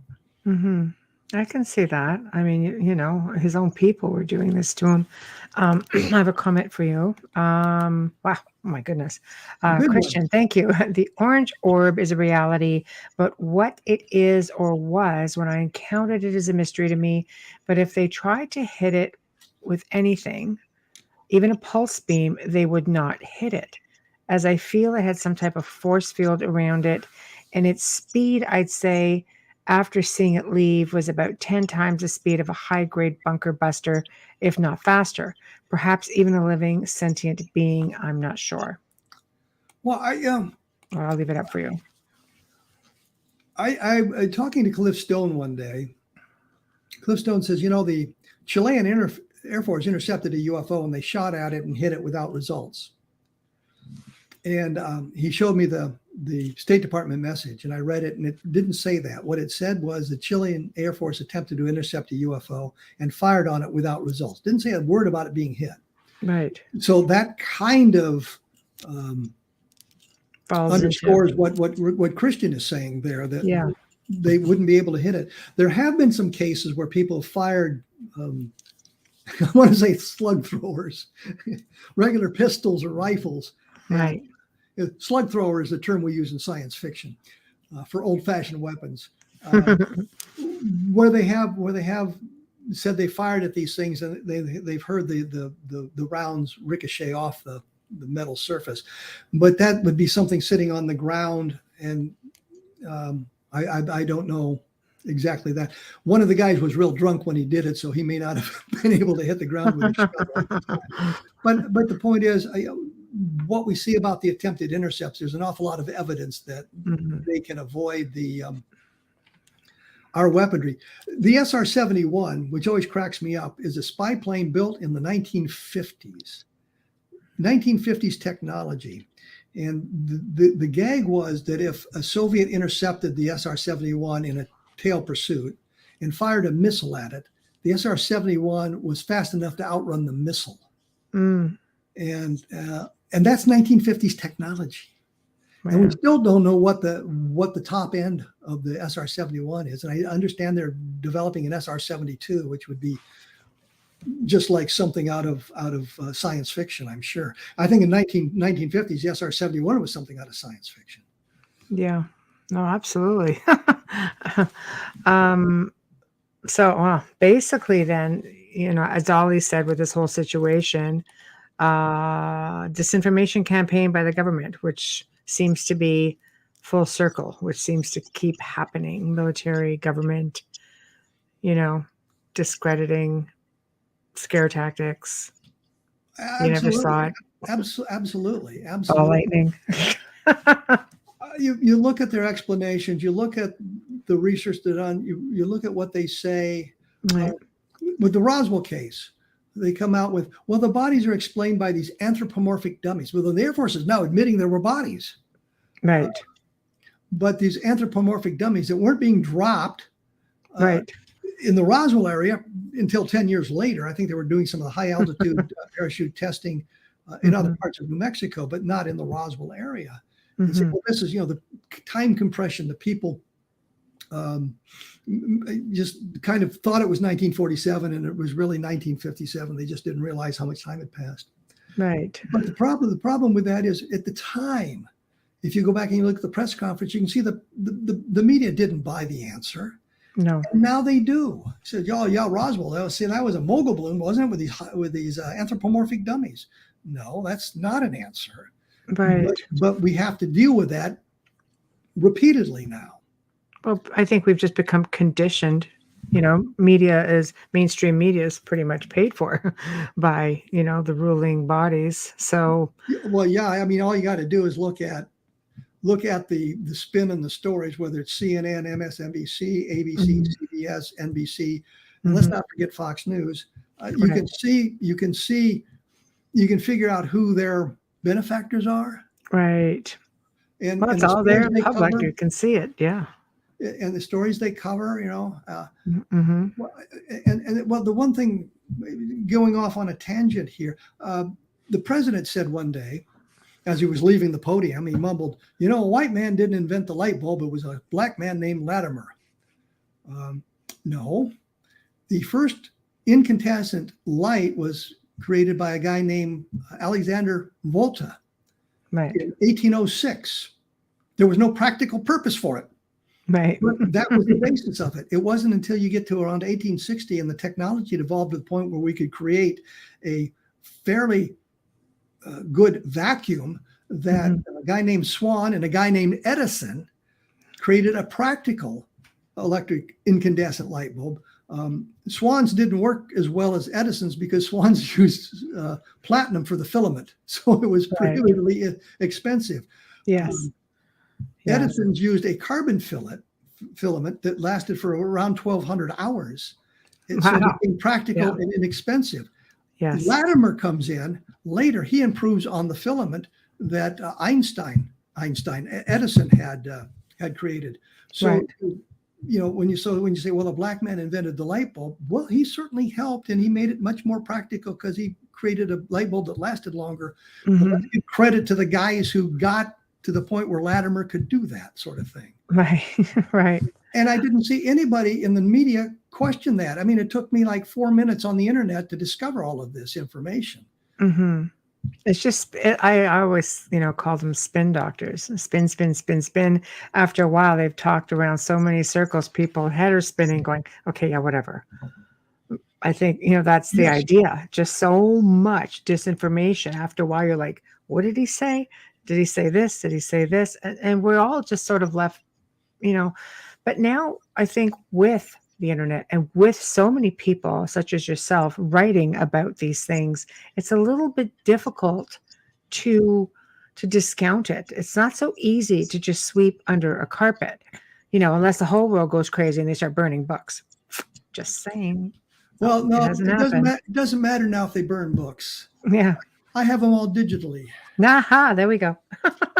I probably got 150 books loaded on my iPad. There you go. And I haven't read. I can't. There we go. Try that. Them all. Crash the system. I don't know, but here's the funny thing. I've got a 1 terabyte external hard drive, about the size of a pack of cigarettes. Carry it in my pocket. Yep. I've got the entire Project Blue Book files on that. Very nice. on that external hard drive.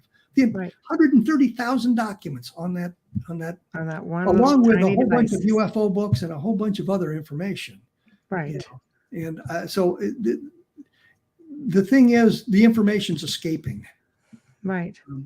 It's not so easy to sweep it under the carpet anymore. Not in today's environment, but they're still doing a good job because we get diverted with all the stuff going on. And right. Who would have imagined? That's the other thing that kind of caught me off guard. In the 90s, there were a whole bunch of books about the coming pandemic. And it all seemed to evolve out of Africa and Ebola, which is what they called a slate wiper, meaning that if you got Ebola, it killed like 90% of the people who got it. Wow. And so I'm thinking of a pandemic in that sense. And then we have what happened here, and it's just not that deadly, but it's altered society amazingly. So we've had the coming pandemic. I didn't recognize it for what it was at the time. I think it's the media did its job. The media trades on crises and bad news and clicks now. Exactly. And I will add this. Dolly says we have so many witnesses now, government can't control that. I think it's with everything, not even just UFOs. I think people are out there now. People are aware. People want real answers. They're paying Well, attention. and that's the thing we're learning with the internet and things like TikTok and Instagram and YouTube and all of that stuff. The news media is not focused in a very narrow location with people doing a job based on their personal opinions in the news media. We got people from all kinds of things arguing for their position there. And so you have to look at that. But we have such a history in the UFO field of the curtain of ridicule that it's hard to break through that because people still think of that. The example I always think of is Bill Buckner in the World Series game. Bill Buckner was an incredible first baseman. Everybody remembers the ball that got between his feet in the World Series game, and his team went on to lose the World Series because had he caught the ball, the game would have been over and it would have changed the dynamic of the series. But it wasn't over because he missed that ground ball. Everybody remembers that, but they don't remember all the good things he did. And we have that in the UFO field. I don't care how many good cases you have. They remember the hoaxes. They remember the alien autopsy. They remember the Roswell slides. They don't remember all the other good information that we've been able to gather because it's a little bit more difficult to comprehend all of that as a single package. Yeah, it's very sad because there are a lot of really good researchers out there who were really, they were boots on the ground. They really went leaps and bounds, interviewed a lot of people, and so much information was just suppressed. And it gets, that sort of information I find gets overshadowed by projects like Blue Book. Well, the other thing is the buzzwords, right? Remember the buzzwords. Some of the information gets overshadowed by the charlatans too. Of course. Are telling great stories. Well, I was abducted from my bed when I was 17 years old. I went and fought on Mars with our alien compadres for 20 years, and then I was returned to my bed 15 minutes after I'd been abducted. Yeah, I believe that story. But there are people who believe that, and then you have the news media looking at all of that as well, saying, how can we believe these people? They're all a bunch of conspiracy nuts, and that's the way we now dismiss it. Oh, you're just a conspiracy nut. Well, didn't CIA coin that to try to throw us off? There are conspiracies. Conspiracy theories, yeah. I think Abraham Lincoln was killed by a conspiracy. Right. A bunch of people acting in concert to assassinate the president and some of the governmental officials in 1865. That's a conspiracy, a real honest to God conspiracy. I think it comes down to this. It's hard to know what everything is. It's a big universe. It's a big world. There's a lot of information that's kept from us. There are people having their own accounts all over the world. How many don't talk about it? How many, like you say, they just see how other people get treated. They take a step back. They don't talk about their experiences. It's so hard to know really what's out there, what's not out there, because there simply are a lot of people who may see something in the sky and go, nope, not even touching it. It's like not doing it. Well, we can point to military pilots and airline pilots who wouldn't report UFOs because it would impact their job. There we go, right there. The Japanese was it 1628? The Japanese Airlines saw the object in Alaska, and the pilot on the aircraft lost his flying job. See, right there. There's a prime example. And he later got it back with the help of, I think, Richard Haynes and a number of other people supporting him. But he lost his job because he reported a UFO. Right. And all you got to do is have one guy like that, and the information gets out that you report a UFO and you lose your job. Well, then other airline pilots have realized that. Remember the beginning of Close Encounter where the pilot is talking to the air traffic control center, and they said, well, you want to report a UFO? And the guy says, no, I don't want to report that. Yeah, we're not going to talk about that. Yeah, right. We didn't see that. Well, I think we come from a time as well where things like that were just not acceptable to talk about. You didn't want to look like you were a Fruit Loop in front of your neighbors like back in the 40s. And it was a very reserved time. Unlike now where we're like, yeah, aliens are on the mountains, let's go. But back then it's like, no, we don't talk about that. There'll be the laughing stock of the entire neighborhood, right? Like Well, different I think times. for the longest time, NICAP didn't mind getting UFO reports, but they didn't want to hear about the creatures from inside. They just sort of ignored the occupant reports. Well, you can. APRO was more willing to take those reports, but NICAP just Yeah. kind of ignored them for a while. Well, sure, it's easier to try to, talk away an object in the sky like ball lightning, or it's a weather balloon, or it's this, or it's this. A little bit harder to work around what's inside. It's Yeah. not so easy, because people can be gullible. Some people just truly don't want to be bothered. They don't care. Others believe in their governments. They believe what they're told. They're good citizens. At the end of the day, it's easier to just accept these things than it is to think maybe, just maybe, there's something that you don't understand, so you naturally fear it. Right? People want to be comfortable in their lives. They don't want to step outside the box. What is that? Well, yeah, there's all of that. There's a lot of things working against us getting the information out. Right. And our own government is one of the sources of that. Right. Well, it's been an amazing couple of hours. Honestly, I can't believe it passed so quick. You have an open door policy on the show. If you definitely want to do it again sometime and continue on the conversation, I would be delighted to have you join us and continue on, because it's just been enlightening, to say the least. So this is the part where you get to promote yourself, your website, your books, everything. Yeah. Promote. Well, the blog is kevinrandle.blogspot.com, and it contains an awful lot of the information I talked about tonight here. There's a search engine on there and a lot of interesting stories that you can get into.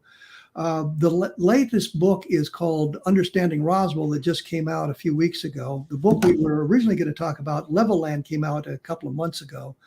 UFOs in the Deep State, which we talked about, is also about. So there's a lot of books. If you go to Amazon, just type in Kevin Randle, and you'll see a lot of books that I had written. Some of them science fiction, but and some of them action adventure. But the UFO books usually come up first, and you can take a look at those sorts of books and see if there's something that interests you. And if you enjoyed the book, put up a nice review, because that always helps. And if you didn't enjoy the book, well, keep your review to yourself. That's okay. I'll say it for you. We don't want to hear it. So, well, but if sometimes you get a negative review and somebody brings up a point that's very good. Of course, I'm just teasing. Annoys about the Amazon things is people will give you like 1-star rating, and the book came from the Amazon, and the cover was ripped, or the pages were ripped, or something was wrong with it. So they're angry. That's not my fault. It's not fair to blame the author for that. I'm not sending the book out to you. My job was just to write the book. It's the publisher to get it to you. So base the review on the literature, not on anything else, because you only have the conditions. Yes, that's right. All you can do is basically talk about and take credit or discredit, whatever it is, for the book. So, look, here's we always call him our honorary co-host. Great show tonight. Thank you, Kevin, for joining us. Thank you for your service. Have a good night, everybody. Have a great weekend. See, I don't even have to sign off. I love it. So, thank you, Sam. It's been a real joy. I've enjoyed the conversation. Thank you very much. Like I said, open door policy. Okay. So anytime, you're always welcome. Well, thank you very much. And you have a good weekend. And you as well. Good night, all. Hey, good night. Oh, God, he's so delightful. I love it. So thank you. Huge thank you to Kevin Randle for sharing all of his stories with us. And he is a wealth of information. Check him out. He's obviously got, quite a few books on the topic. Huge thank you to Folgers Coffee for sponsoring us tonight and every night, and for the last couple of years. Thank you. Big thank you, Dr. Snick, aka Justice Snicker, for providing us with your music and your voice. Thank you. So, guys, remember to stop by the International Public Radio on YouTube. Throw them a like. Don't forget about Little Less over on Facebook on the Outer Realm. Also, don't forget to check out Team Templar North America. Show us a little bit of love there too. Great things coming there. It's all I can say. If I'm excited, if I'm lending my name to it, you know it's going to be good. Otherwise, I wouldn't be there. So please check them out. If you'd like to connect with Amelia and myself, or maybe like to be a guest on the show or recommend a guest on the show, please go on over to the Outer Realm Contact at gmail.com. Email only. Social media is just a disaster. Too many places, too many groups. So the Outer Realm Contact at gmail.com. Tune in next week. Yes. We have Lisa Savoy in the chat room tonight. And she's actually going to be on next Thursday evening. And she is an abductee and she has shared her experiences in her new book. So come check her out. It's going to be a fantastic show. Wednesday evening, we are going to be welcoming back Carol Costa. This time around, however, she's not talking about UFOs. She's going to be talking about magic and witchcraft. That's right. Magic and witchcraft. And what the hell am I looking at right now, Joe? It's not going across the screen. What? Anyway, so all of you behave yourself. Don't forget to check Joe and I out this Saturday, 6 to 8 Eastern, 5 p.m. to 7 p.m. Central on the Gray Zone Uncensored. Yes, it's for real this freaking time. It's going to happen, backed by popular demand. So check it out. Make some time for us. And anyway, let's get Love and Light to Bubbles, get her back on track so she can get her butt back to work next week. Anyway, good night, everybody. Have a good weekend.